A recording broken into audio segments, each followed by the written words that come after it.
The year is 2018. Nations are divided, paranoia runs rampant, and as soon as you think you're safe, facts become subjective. You are listening to Conspiracy Facts. Doodle-doo. Welcome back And, to... come. What do you have to say, Dylan? I was just going to say, and welcome back. Okay, welcome back to the Conspiracy Facts podcast. I'm your co-host, Ty Turner. And I'm your co-host, Dylan Van Zant. And we're here to share some really fucking fun facts. And welcome back. And welcome back. So, Dylan, you don't know what we're doing today. No, I have no idea. But I'm so excited about this. I've had like the faint idea of wanting to do this for a while, but today like the full idea came to me and I was like, oh my God, that's perfect. Is it an orgy? Yes. Sweet. So we have an entire closet full of people. Oh boy. This is going to be great for the audio podcast listeners. Exactly. They're going to have a lot of sounds to go through and decipher. So it's sort of like a mystery podcast.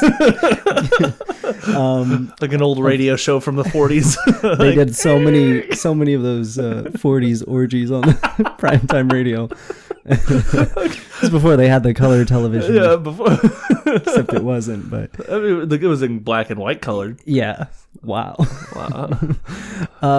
Okay, so we've talked before about doing podcasts about cryptids.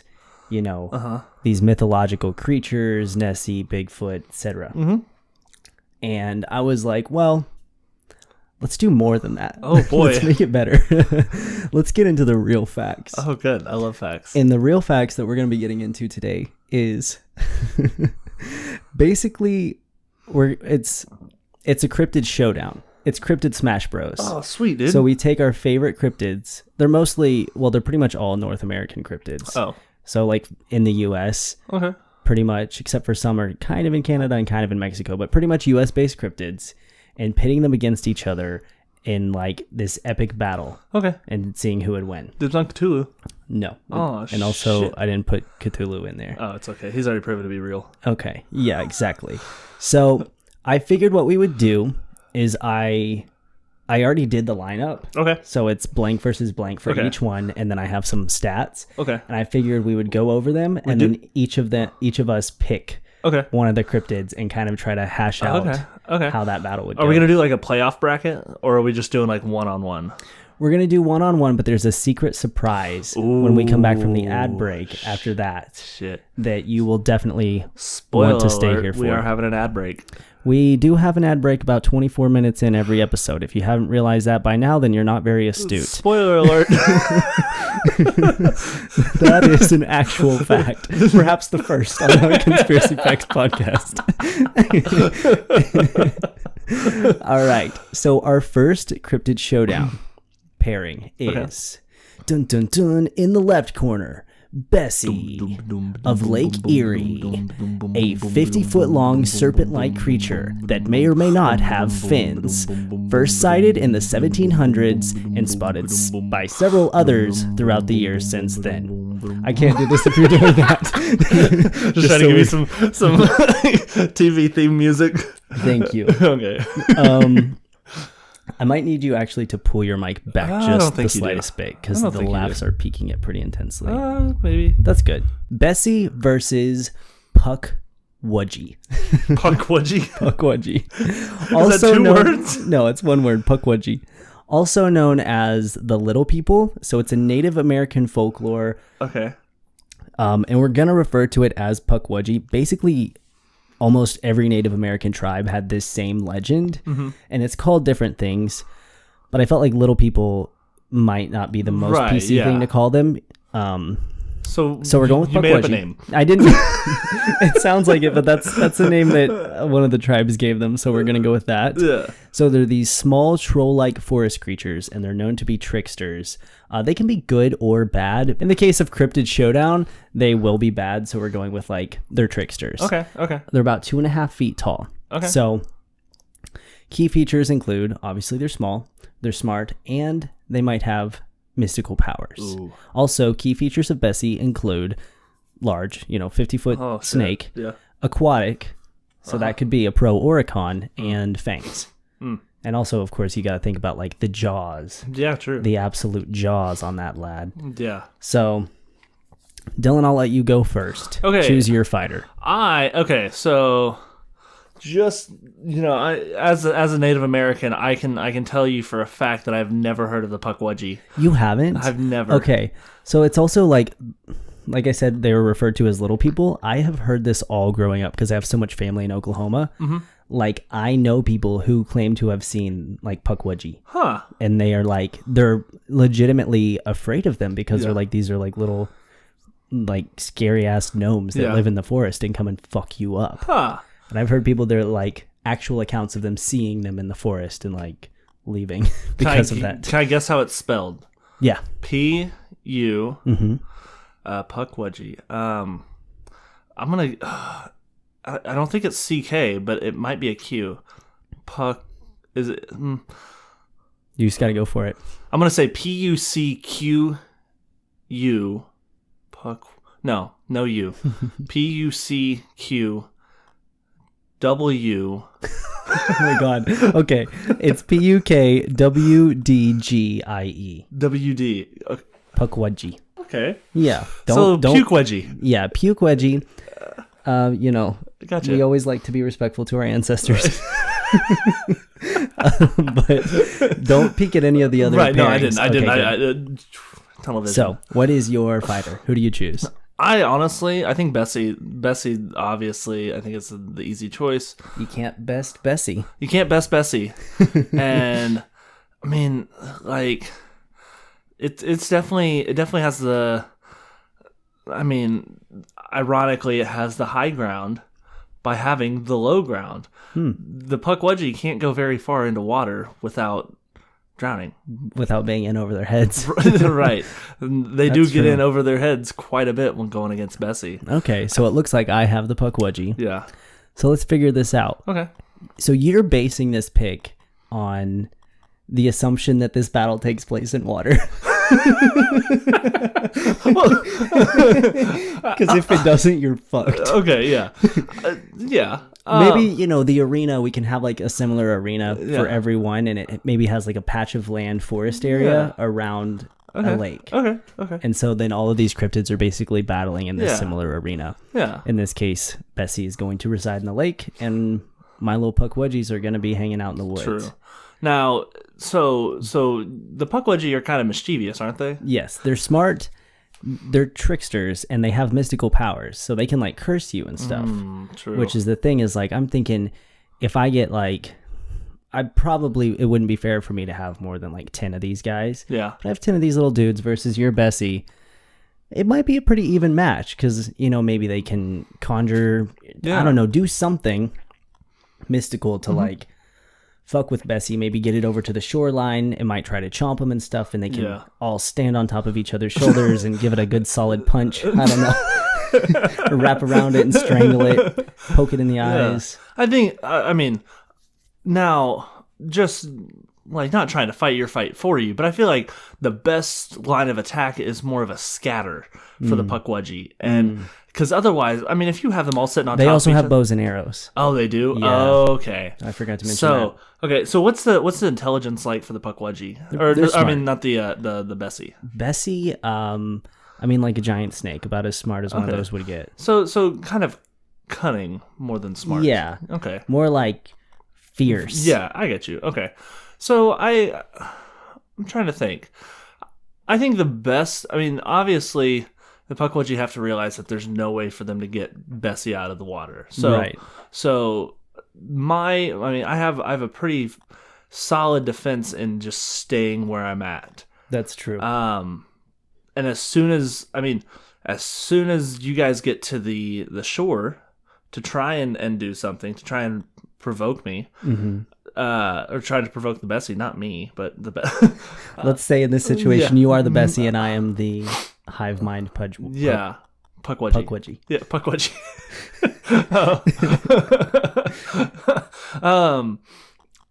I think I don't know. I'd have a very when I imagine it, I feel like it has a very kind of like whack-a-mole style of attack when it comes to trying to snap at these little. I see that. I feel that. I mean, it couldn't stay out of water for too long, Right. But then again, I don't feel like coming, like, if it can come out of water, I don't feel like the only thing it'll affect is its mobility. I think it can't. It is limited to the water. Oh, so like I couldn't beach myself? Not your whole body. I mean, you could like take your neck out and stuff. Okay. A 50-foot snake, you with maybe fins, maybe not. Yeah. But you really don't need to have your entire 50-foot body out on the shoreline to fuck with these little dudes. So I think like playing out the battle, it would be something similar to like Bessie just sort of rearing its head out of the water and like snapping at these little dudes. Yeah. Maybe swimming off every once in a while to like, I don't know, gain energy or something, rest. But my little guys would be like running around, shooting arrows. I think it would just be less of a battle of like, definitely not a battle of strength between them, but more of like, it would be a long drawn out because it's going to take a minute for either party to win. I don't, and that's kind of where it comes down to is like, I don't know. I mean, you've seen the David versus Goliath stories often, but it's not. I mean, that's the outliers of it. Right. I not just voting in my opinion, but I feel like the Bessie has an advantage over the Pukwudgie as far as you can be as clever as you want and try, but with my mobility limited and you kind of having to come to me, it kind of gives me more of an advantage and you having to work on your disadvantage. Yeah, I see that. But if they did something like one Pukwudgie out as bait, and just sort of like running around getting Bessie out of the water. Yeah. And then the rest of them are lined up, further back to where Bessie couldn't reach them. Yeah. And starts like, shooting arrows at them, maybe doing some trickery that like moves the bait every once in a while. Yeah. Like through spells. Yeah. Elf trickery, that kind of stuff. I think that they have a chance, but you're probably right. I think they are outmatched by Bessie just because, I mean, you only have 10 Pukwudgie. Yeah, true. And if they're each about 2.5 feet, that's like 30 feet versus 50 feet. Right. In terms of... And I think, and even then, I mean, it is common knowledge that the Bessie is like a crocodile and can't move in a zigzag. That's how you're supposed to escape a crocodile. Oh, okay. You run in zigzags. Yeah. That's how you escape a Bessie. You swim in a zigzag. You swim in a zigzag, or you run in a zigzag. Any zigzags, I can't do that very fast. So, I mean, that could be used to their advantage as long as they know that. So, since they're kind of away from society a little bit. Yeah, I would see this kind of comparable to the basilisk battle in Harry Potter. Yeah. So it would be definitely like, if you think of like 10 little trolls trying to battle that instead of the chosen one, it's hard to think of like that scene from Frozen mixed with Harry Potter with all the trolls, all the little rock people. Yeah. Yeah, so that's Bessie versus Pukwudgie. We're gonna go ahead and push Bessie forward. Bessie, yeah. Yeah. I think Bessie wins that round. Pukwudgie would put up a good fight. For sure. I think that would definitely be worth watching. I'd pay-per-view that. And seeing those old dudes like get crushed in that big snake mouth would be cool.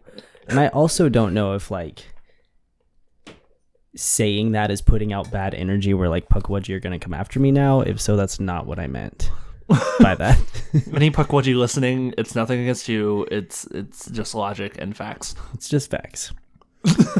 Bessie wins. That's the fact. That's the fact. Next up on the roster of the Cryptid Showdown, Cryptid Smash Bros. 2018, we got the Lizardman from the swamps of South Carolina versus the Mothman from the bridge in West Virginia. And actually, the bridge isn't there anymore. So, the former bridge in West Virginia.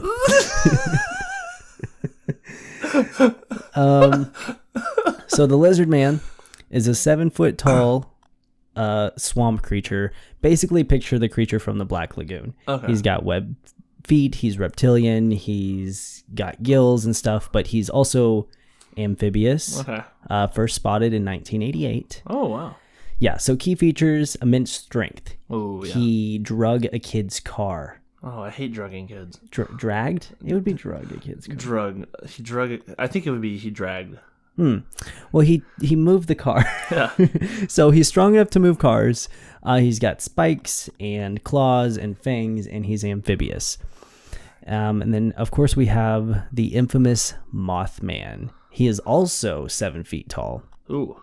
He's a winged humanoid with bat-like wings and glowing red eyes, first spotted in 1966.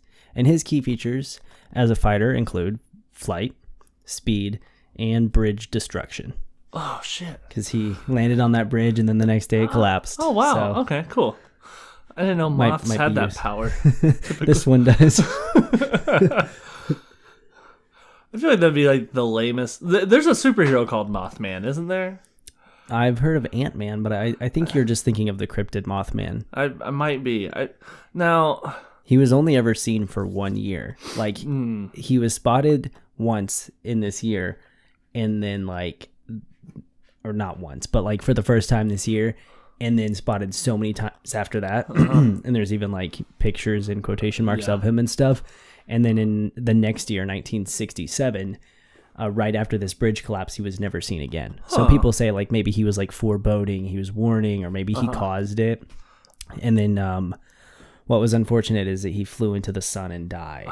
I don't know if that's true, but it just seems like that's the lore of a moth. It seems accurate. That's what I was thinking. Is like, it'd be. I mean, it would only make sense. Like that has to be. I'm looking up a picture of the Mothman right now. Yeah, he's huge, kind of hairy, like dark humanoid figure. Very little facial features other than bright, big red eyes, and he's spooky. So this is the battle of the Lizardman versus the Mothman. Yeah. And in the similar sense to our last one, you have like a water creature and then a not water creature. Yeah. But our lizard man, unlike Bessie, isn't just limited to water. He is amphibious, so he does have perhaps a slight advantage in that sense. But in the same way, the Mothman has an advantage where he can fly. Okay. Now, I think since you went first last time, I'll take this one. I do need to put in a little bit of thought, though.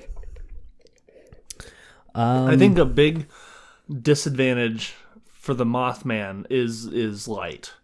So I feel like just because any kind of light is going to attract a moth. Okay.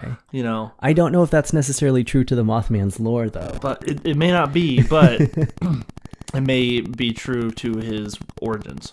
Okay. Mothman origins. So if the Lizardman is any kind of intelligent, he would just bring a giant light bulb. Well, he can't bring anything, right? Because they're in this arena. Oh, true. That we've. Oh, yeah.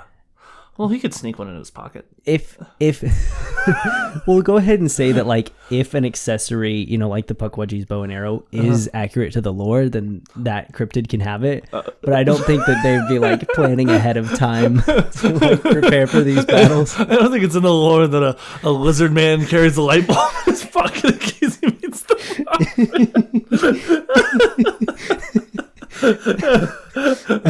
Especially considering that they're like nowhere near each other.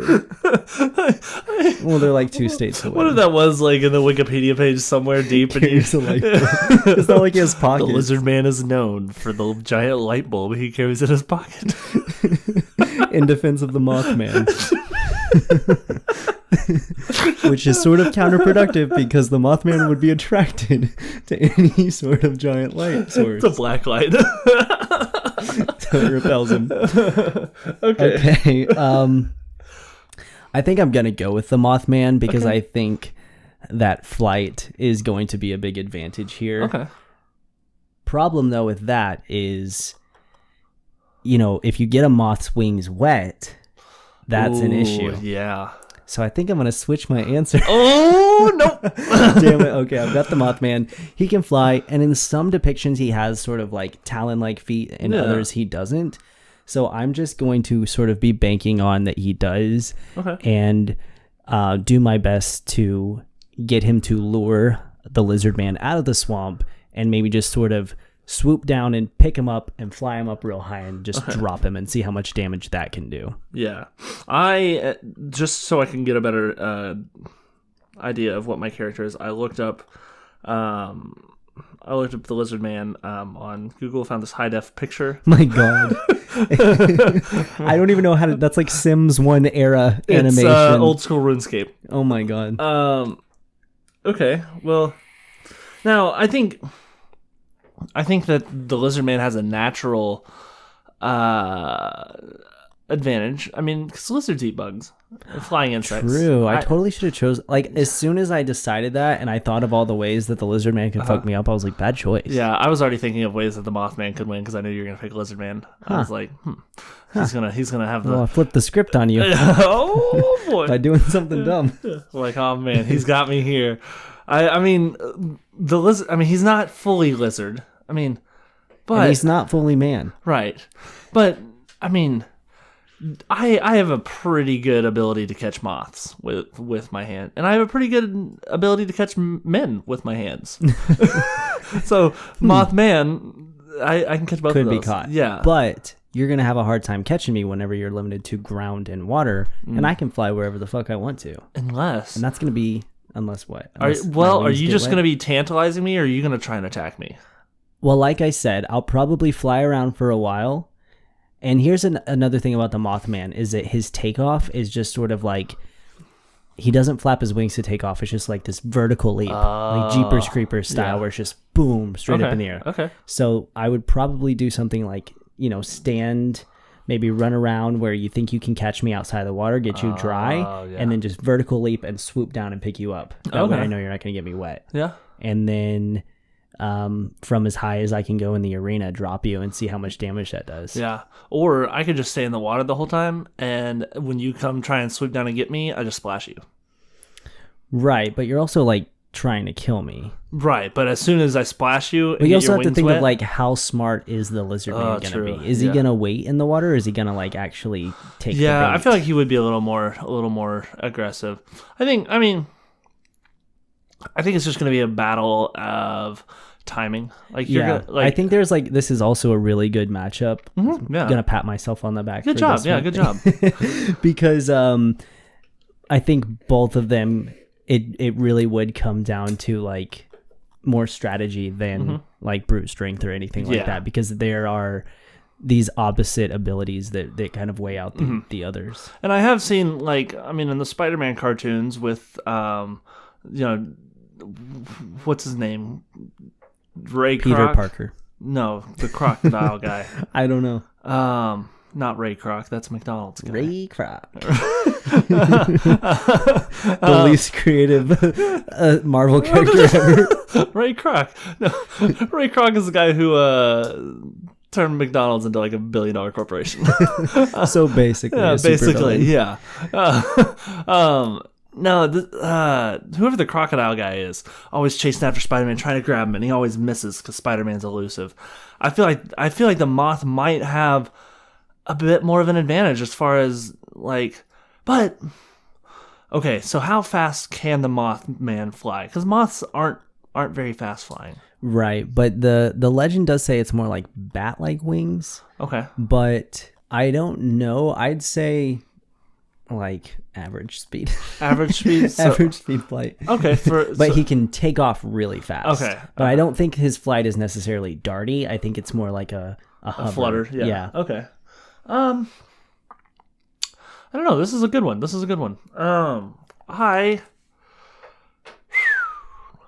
I think we'll just go with like,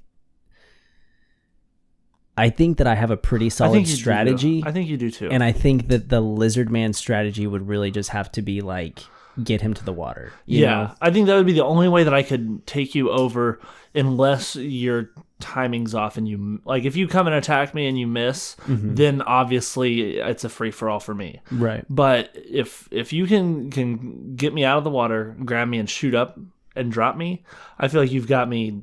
I feel like that's a good thing. I think it may take a couple drops. Maybe. But I think once I drop you, you're disoriented or maybe knocked out, I could get down there and slash your throat or something. True, yeah. So based on like creative strategy, other than just like you could get me wet, I think in my opinion, this one's gonna go to Mothman. I agree. The more we talk about it, I think it's more Mothman. More Mothman. Okay, so our third lineup in the Cryptid Showdown and the final 1v1 is actually two that I had never heard of, but I was so excited about because these are both from Arkansas. What? Yeah, our home state. We are recording this podcast currently. No joke. That's crazy that I live there. I know. So first off, okay, so here are our fighters. You have the Ozark Howler, which is just so cool because like we live in the Ozarks, versus the Folk Monster of Folk, Arkansas. Fouke. Oh, the Fok. That's what it's called. Is Fok? Fok. The Fok Monster. Yeah, I love that. That's literally what it's called. The Fok Monster. The Fok Monster. And there's even like a Fok Monster Cafe in Fok, Arkansas. No joke. Neato I was looking. Petito. There was a Mothman statue in North Carolina. Yeah, and they even do like a Mothman festival, and they have a Mothman museum there. They're really playing into the tourist. Well, that's great. That's good of monsters to come and help promote tourism for rural places. They're really bringing people out. So the Ozark Howler of the Ozarks, which span across northeast Oklahoma, northwest Arkansas / all of northern Arkansas, a little bit of southeast Kansas, and a lot of southern Missouri. Those are the Ozarks. So it's this 8-foot long / tall, because it's got 4 legs, shaggy-haired predatory cat with antlers. So picture if a bear and a lion had a baby and it had antlers. Okay. I want to see a picture of this. So the pictures are like weird. There was only one that was really true to the descriptions. Other ones that were just like a lion. There weren't a ton of great pictures of this. There was really only one that that made sense. Yeah. So good luck. And then next up, the Fok Monster of Fok, Arkansas, is an 8-foot tall, basically just Sasquatch. It's like an ape-like humanoid. It's Bigfoot. Okay. But it's from Fox, so it's special. So this one, I'm going to go ahead. Have you found the picture? You did? No, did you find the picture? I found a picture of the Howler. Okay, perfect. It was like a bunch of game camera pictures. Great. So which fighter do you choose? Okay, so I don't know. Because when you think about it, the Fok Monster is basically a Sasquatch, so it's going to be probably smarter than a large predatory cat. Yeah. But they're both 8 feet. So they're going to be roughly the same size, roughly the same build. But the Ozark Howler is kind of just like a tricked out Sasquatch. Yeah. So it's a tough match. The Fok Monster is the tricked out Sasquatch. No, the Fok Monster is just a regular Sasquatch. The Ozark Howler is like tricked out because it's basically like Sasquatch but less smart, but also like bear, lion, antler. Okay. So like a Sasquatch but not, and more like a bear, Sasquatch lion, antler. but more like different animals. Yeah. But like pretty similar because I mean same size, like relatively similar build, just more of a quadrupod rather than a bipod. I'd probably go more with the Ozark Howler. Yeah. I mean it's just because I've seen cat fights. They'll fuck something up. Yeah, they will, and especially with antlers. I mean, true. I think it's got quite the advantage over just if the Sasquatch is like anywhere near like a gorilla build. I mean, gorillas are strong, but I think the cat can. Gorillas can fuck some shit up. Gorillas can, and you also have to consider that the Sasquatch is gonna be the Fok Monster will be a little bit smarter too. Yeah, true. So he might be able to do some like evasion and like some different things, but he's not going to be like human level smart. Right. He's still going to be pretty primitive. I want to see what the Fok Monster looks like. Fok Monster looks like Bigfoot. Fuck. Spoiler alert. I really don't know. I don't have an opinion either way on which way I think this would go.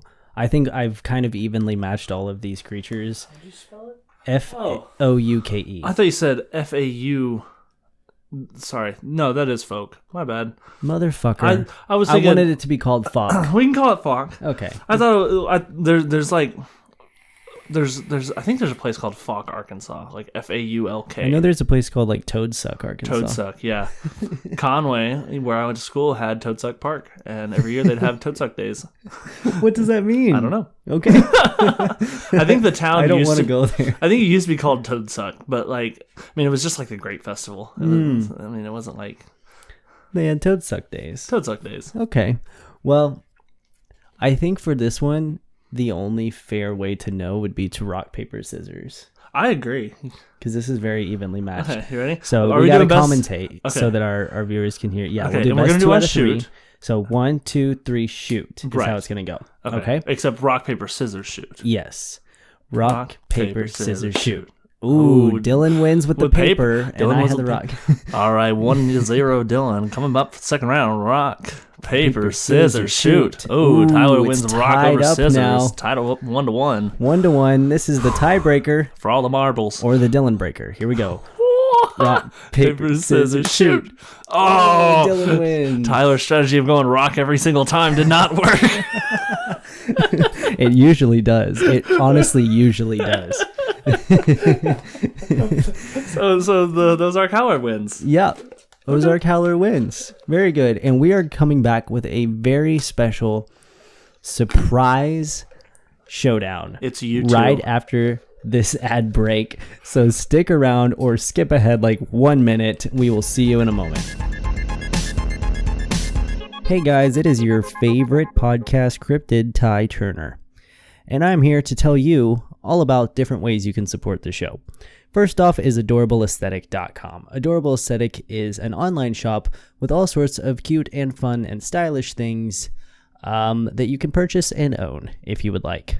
They have clothing, they have jewelry, they have pins, they have cute notepads and plushies, and just so many things. So head on over to AdorableAesthetic.com. When you purchase something from that website, a portion of it gets kicked back over to the Conspiracy Facts podcast, so you are directly supporting us by doing that. So thank you for that. Another way you can support us is by going to my personal Patreon and checking out the different tiers. Now, there is actually a dedicated podcast tier where you can get perks such as an extra episode every month, as well as early access and video for each episode of the podcast. Definitely worthwhile if you enjoy the show. There's also just all kinds of other exclusive content on the Patreon, so check that out. The page link is in the description. And then finally, we have my merch store also linked in the description. Everything is linked in the description, so check the description. My merch store has some shirts on it that you might like. So do me a favor and go see. And if you do like one, go ahead and get one and send me a picture of you wearing it, because I'm totally into that shit. And that is all. Let's get back to the show. And we're back. And are you ready? yeah. Okay. I'm so ready. I love surprises. Okay, this is going to be awesome. You're going to love it. Okay. The final battle Oh, God. in the Cryptid Showdown is going to be a Cryptid Battle Royale. We have Champ of Lake Champlain versus the Chupacabra versus the Jersey Devil versus Bigfoot versus the Alkali Lake Monster, all together in one arena, fighting for the last spot. Oh my the gosh. ultimate cryptid. Oh gosh. So I think I know who a couple of those are. Is Champ the aquatic one? Yeah. Should we go over stats? Yeah, go over stats. Yeah. Okay. So first off, we have Champ This is of exciting. Lake Champlain. He is estimated to be about 40 feet long. Ooh. Basically Nessie. So think of Bronchiosaurus with fins instead of legs. Yeah. That lives in the water. Yeah. First spotted in 1609. Key features are large Damn. and aquatic. Oh wow. That's about all we have. Okay. He's going to have some monster chompers too, but his teeth, from what we know, aren't going to be super sharp. Not like our Bessie with like snake fang. So he's more like omnivorous. Yes. / kind of guessing a little more towards herbivore. Yes, that's where I'd put him. Next up, we have the Chupacabra of New Mexico. estimated to be about 3 feet long, a dog-like creature with leathery skin, fangs, spikes, big bulging eyes, and claws that preys on small animals and livestock, first sighted in 1995. Key features include fast, small, fangs, claws, and spikes, and vampirous. It's a vampire. Oh, they suck blood. Oh, gotcha. And yeah, that's about it. I mean, everyone knows what a chupacabra is. Fuck. Next up, we have El Chupacabra, the Jersey Devil of New Jersey. Oh. Estimated to be no larger than 5 feet tall or long, depending. It's kind of like a sickly goat with raptor arms and bat wings. Okay. Also, perhaps griffin-like, sometimes shown with a beak, sometimes shown with more of a goat face, but like gnarly teeth. First sighted in the early 1900s, terrorizes New Jersey. Key features are flight and like claws. So like I said, raptor talons, and then also its back legs are hooved, so it can't really do much with those, but it can like clop around, which could be an advantage or a disadvantage. True, yeah. Because I think that'd be easily tracked with the hooved feet. Next, we have our Bigfoot of Washington / Oregon / anywhere with dense forests. And anywhere with rednecks. Yeah. Estimated to be about 9 feet tall. Ape man. According to Cryptid Wiki, he was first spotted over 1 million years ago. No which way. is a very interesting claim on their part, but I don't have anything to refute that, so it's a fact. First sighted over 1 million years ago. Thanks, Cryptid Wiki. You're doing God's work.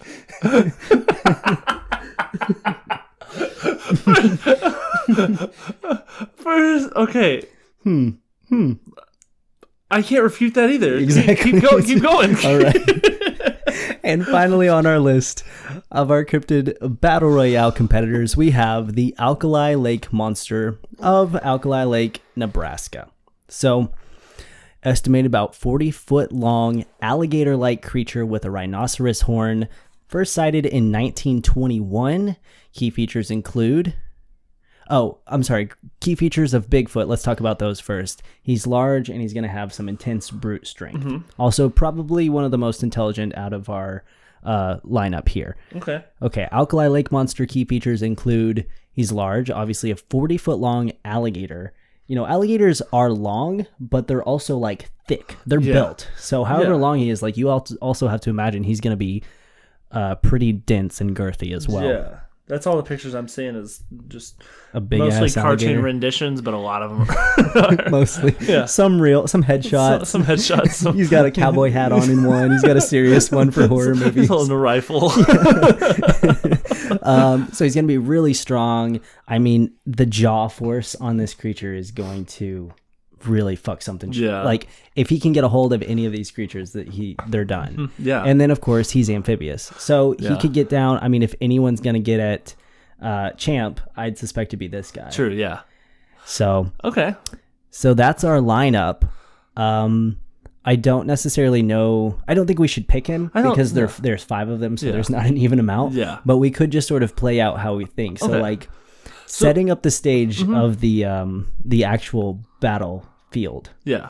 We have our lake area and we have our dense forest. Let's say like the lake takes up maybe like 40% of like the northwestern part of the map. And then, the other is like 60% of maybe some forest area and some like less dense forest, maybe more like deserty / maybe a little bit of swamp coming in. So maybe like parts of the water get deeper and then parts of the water are more like shallow and more between. Maybe you'd find the alligator in those parts and then Champ over in the bigger parts. So every one of these animals will have its more like habitat in there. You'll have the Chupacabra down in the desert area, and then obviously Bigfoot's gonna be in the forest. Yeah. Jersey Devil's gonna be in New Jersey. New Jersey. We have the whole section of the map that's just New Jersey. Smack dab in the middle is New Jersey. All right. We have our lake setting, we have our forest setting, we have our desert setting, and we have our Newark setting.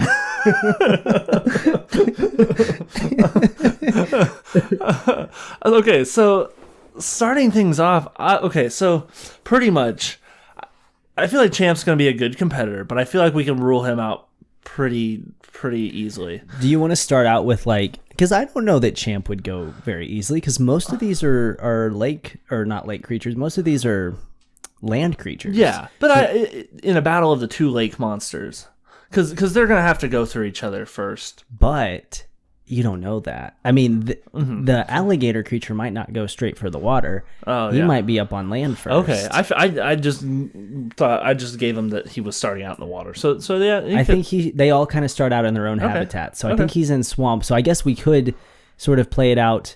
Maybe we pick a character and then play out maybe where they would go. Okay. Do you want to start with the alligator creature? Yeah. Okay. So, do you think he would go straight for the water? Now, the way we have the map set up, if you think of it like a clock, from noon to 3 p.m. is water area. Yeah. And then maybe from 3 to 5, or overlapping 2 to 5 is some swamp. Mm-hmm. Down around 6 o'clock, you have the desert area. So that's where the Chupacabra is going to be. Uh-huh. And then New Jersey, New Jersey over from 8 to 9 is going to be New Jersey. and then the rest of the way, all the way up back till noon, is going to be the forest land.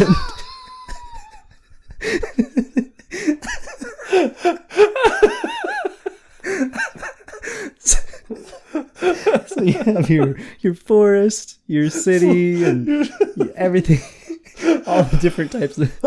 Okay. So you'll want to think of it where the monsters will be in relation to each other. So our alligator monster, the Alkali Lake monster, will have Chupacabra to his left and Champ to his right. Yeah. Do you think he goes for Champ or Chupacabra? I'd say, okay, honestly, I think he would set himself up better by either staying in the swamp and letting the other creatures come to him, or going to the water and taking out, because I mean, I don't know how big our scale is for the map. Right. Are we talking the whole state of New Jersey is in one part, or no? Just one the little, important parts. Just a part. Okay. So are we talking is it 500 square miles? I guess so. Okay. I don't really know how to picture that area in my mind, but maybe it's it's not the size of a state. Maybe they can't necessarily see each other all at the same time where they are. Yeah. But if you go into the other person's or the other creature's habitat, it's not going to be long before they come across you. Smaller than Hunger Games? Smaller than Hunger Games. Okay. If you think of it maybe a Fortnite map. Mm-hmm. Okay. But maybe half the size of the Fortnite map in relation to what those creatures would be. Yeah. Okay. So I think, honestly, I think he'd go for the water. I think that would be the smart move for sure, because if he can early on eliminate that, let the land creatures eliminate whoever, then he basically ends up with one. If he can just sit tight in there, and then he has the advantage of being able to go in and out of the water as needed. Yeah. And I think, especially, a 40-foot long monster is, in a big lake would be hard to find, but in the lake the size that we're talking about, if there was a 40-foot long monster in Loot Lake, we know about it. Yeah. So the thing is, they are the Alkali Lake monster and Champ are both 40 feet, so they are size-wise equally matched, but as we can see, the Alkali Lake monster has a lot of advantages over it. So I think early on we can just go ahead and say that Champ is probably our first casualty. Yeah. And Alkali moves on. So for left, let's move over to Chupacabra. Okay. And just see what he decides to do. I feel like his most immediate one would be the Jersey Devil. The Jersey Devil. So if we tried to pit the Jersey Devil and the Chupacabra up against each other, I think that one would be a fair fight, because it would be a very bloody brawl. It would be sick, yeah. Lots of claws and fangs and stuff. And as you know, even though the Jersey Devil can fly, it's kind of like a goat creature. And the Chupacabra, literally translated, means goat sucker. Ooh, yeah. So he could get sucked in the process. He could get sucked. That is true. I think, That's a hard one. I really like the Chupacabra. It's one of my favorite like mythic tale beings. Well, not mythic, just as far as like mysterious. I mean, it's fact. It's real. The factual cryptids. The factual Chupacabra is my favorite. But I don't know. That's a hard one against the Jersey Devil, because from the pictures from the renditions that I'd seen online, it doesn't have the Jersey Devil doesn't have a whole lot of girth on it. Right. It looks sickly. Yeah, exactly. Just like any other Jersey inhabitant. creature. Yeah. Spray tans. Just kidding, all of you Jersey folks out there. I'm sure it's great. Yeah. Yeah. You've got an airport. Yeah. I don't know. It'd be a hard match because of if they were both grounded, I would say Chupacabra easy win. Mm-hmm. But since we have the wings on the Jersey Devil, I think it might be maybe something could be played out where there's like a battle and maybe one of them retreats. Yeah. And so it comes down to like a draw for the time being. Yeah. If you want to do that, then who do you think in that case, or maybe they're in the middle of a battle and fucking in-burst Bigfoot. And now it's like all three of them have to deal with each other. Oh, yeah. I think, see, Bigfoot has the brute strength. Yes. Now, brute strength going up against, like, claws. I don't know how that would work out. Right. I think that if we had Bigfoot versus Chupacabra, Bigfoot wins. Because I feel like he'd just pick him up and rip his head off. Yeah. But... So, I mean, we could go that way. Yeah. So, in comes Bigfoot. He rips Chupacabra's head off. True, yeah. And then now we have Bigfoot versus... the Jersey Devil. Jersey Devil. Now, I think, though, in that fight, I feel like the Jersey Devil should win. Against Bigfoot? Against Bigfoot. That's kind of what my gut's saying is, like, I mean, Bigfoot...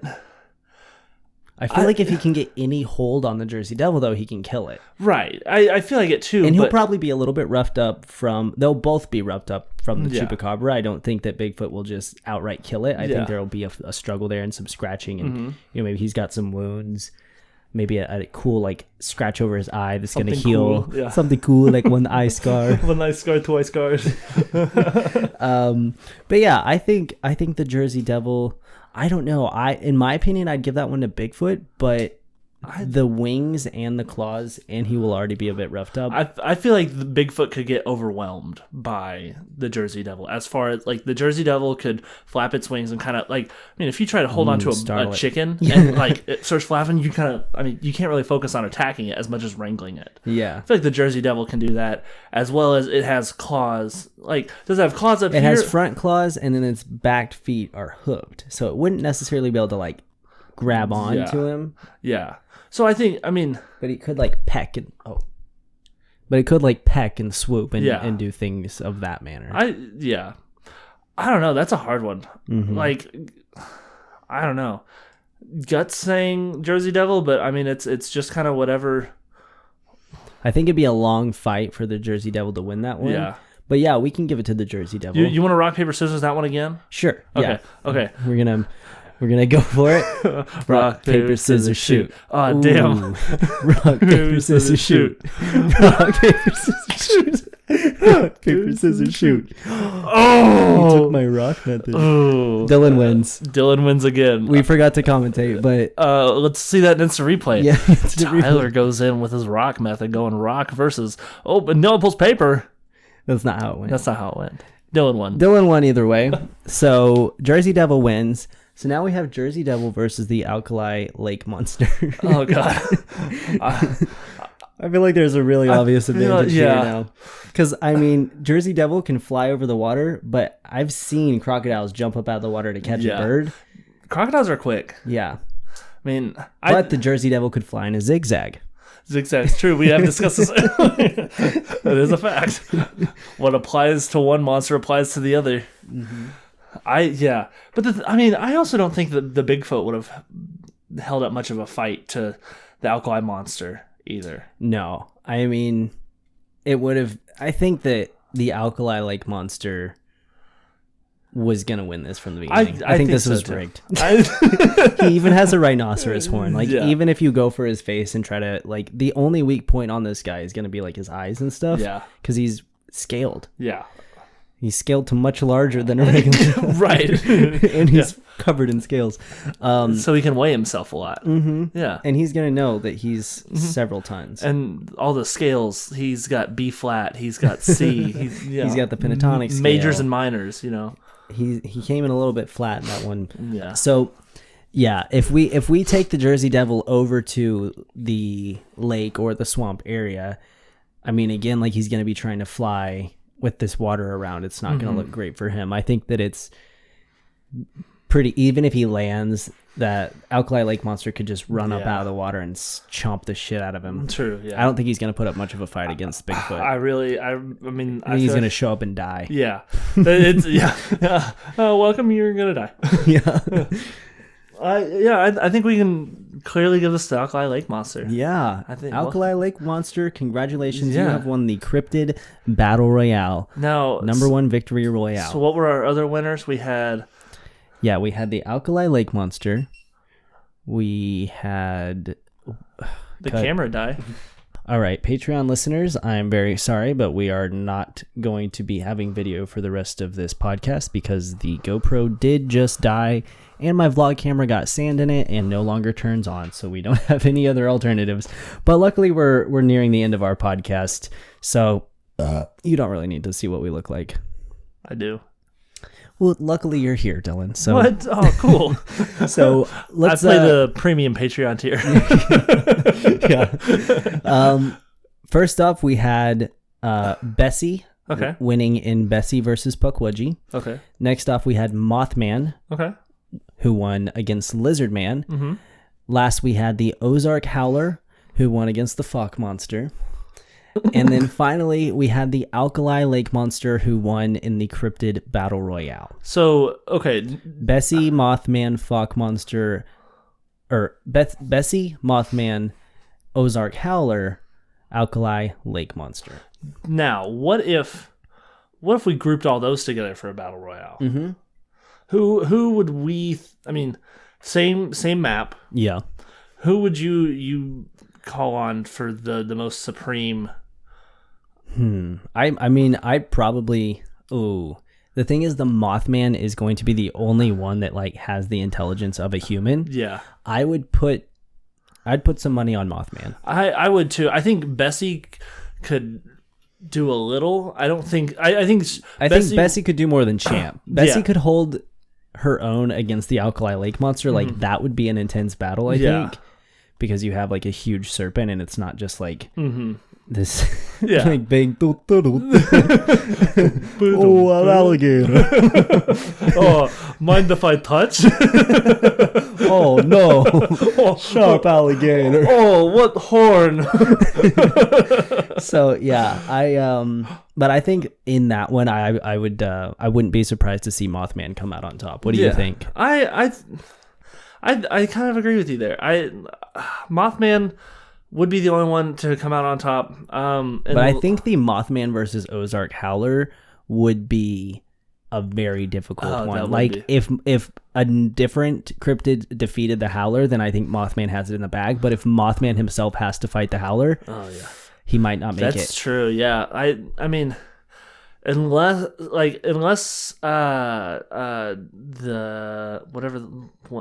Alkali Monster has a light bulb in his pocket as well. Like all crocodiles do. But I don't think that Mothman would be able to use the same strategy. So he might have a little bit of a weakness against the lake monster that he didn't have against the Lizardman. Just build LOL. Just build. Yeah. Because he wouldn't be able to pick him up. I think that like he'd have to have a different strategy. What? But even then, like I'd still put it on the Mothman. I think he'd be able to figure something out. I do too, but I just don't know what attacks he could do to render the rhinoceros horned 40-foot crocodile defenseless. I think he could again lure it out onto land and bring it over to the Ozark Howler. I mean, because he could fly over and scope the place out and basically just bait himself. Yeah. out to these other animals to get them to kill each other. Okay. And then like whichever one's last and weak, he could probably figure something out. Okay. That'd be my guess. I see that. I think so. Yeah, I think that would be. But I think if it's 1 versus 1, I don't think he's gonna win against any of these. Yeah. No, I don't think so either. I think, I mean, it's just so hard to beat that alkali monster. The Ozark Howler is just vicious in and of itself, and it's very agile. Yeah. But the Mothman, I mean, he can destroy bridges. What can he do? Yeah. If he builds a bridge, and then all the cryptids are like, "What a nice bridge! Let's get over the water. Let's get up on it." Mm-hmm. And then he destroys it. Yep, true. I like that. So yeah, I think those are. Do you agree? Like outcome of that battle royale? I think so. I think that would be Mothman takes the cake. I think so. I think it would take some doing, but I think if out of all the outcomes, I think that's probably the one that would happen if you ran it through simulation. Let's run the facts. All right, that has been our Cryptid Smash Bros. Cryptid Smash Bros. simulation. Yeah. Guys, leave in the comments if you're listening to this on a platform where you can leave comments. Tell us what cryptids you think would win. And as always, if you can't leave comments, just shout it. Just shout it as loud as you can. As loud as you can.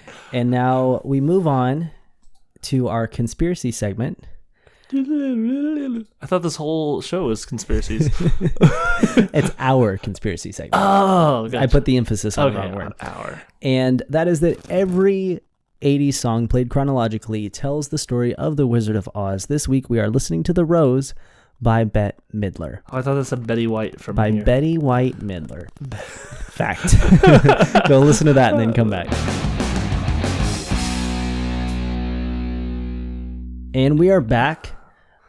So some say love, it is a river that drowns the tender. It says reed on there, but the lyric is reef, isn't it? I don't think so. It's reed? I think it's reed. Huh. What is a reed? Like a cane. It grows in like ponds and swamps like a. Oh, okay. Yeah. Okay. You learn something new every day. Well, sorry, I just saw something interesting going on with your waveform earlier. Hopefully that wasn't doing. Hey guys, sorry if there's like fucked up noises in here. We're trying to get that figured out. Like this. Yeah, or even worse than that. Like this. Dun, dun, dun, dun, dun, dun, dun. So my take on this, telling the story of the Wizard of Oz, I think it's pretty straightforward. I mean, it's saying love can hurt you, but love can also be something beautiful. And that's kind of the story that we see, the journey of like Dorothy with her Auntie M. Mm-hmm. Is it like, it's not an ideal situation, but there's love in that family. True. And that's what it has to come back to. Right. So we're skipping a few scenes back now, back to the beginning. Well, it doesn't necessarily have to tell the chronological, so it just all sort of ties in. But I think that like as an overall like overarching theme, it is that like, you know, the love that you don't take over. I get you. And I also think that like, you know, what part of the body does love come from? The heart. And that's what the Tin Man wants. That's what Yeah. No. If I only had a heart. Yep. Who had this? Yeah, the Scarecrow wanted the brain. Yeah. Mm-hmm. So yeah, the Tin Man wanted a heart. And so that's about what he would do if he could love as well. Like, I mean, there's several different love aspects. I mean, Dorothy loves Auntie M. Dorothy and his loves Toto. Only experience of it until now is like what it's being compared to. Mm-hmm. Some say it's like a river. Some say it's like a razor. Some say it's hunger. Yeah. And that's... Which I don't know why he would know what a razor is, since he is made of tin and... Well, you know, I'm made of flesh, and I know what things are that don't coincide with my body. But are you a robot-ish man who just sits in the middle of a field if he doesn't have oil? Yeah. Do you think a car knows what a razor is? Do you think a car knows what anything is other than like what's I hope it does. Otherwise, it's a it? Very poor life. The thing is, he's sentient. You know, he can learn. He can learn things. Okay. Yeah. He knows what a heart is. He should know about a razor. Yeah. Or maybe, you know, just like with love, it's something that he needs to figure out. He's like, maybe once I have a heart, I can go get a razor. The only reason whatever that is. Maybe the only reason he knows about a heart is because he was dissecting a body. And since human bodies are 80% water, some water got on him. He rusted up and needed oil. Ooh. And he's like, if I had a heart, I would never rust because it'd be pumping blood through my veins. He's a secret serial killer. New conspiracy theory next week. Thank you guys so much for listening. This has been an especially fun episode of the Conspiracy Facts podcast. I hope you enjoyed it. Make sure you check us out on all of our things. Thanks again to our sponsors. And as always, technologicize your mind. Goodbye. Goodbye.